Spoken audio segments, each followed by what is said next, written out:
Everybody has recognized that it's amazing when you talk to these large language models that they have such incredible, extensive knowledge of everything, the world's knowledge base, but they're shallow. In other words, they don't think the way we do.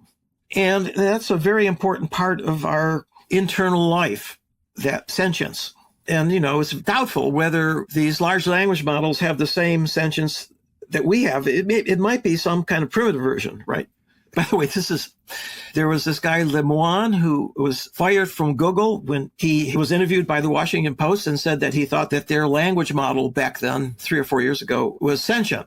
And in my book that came out just a couple months ago with ChatGPT and the Future of AI, where I have his dialogue with their language model.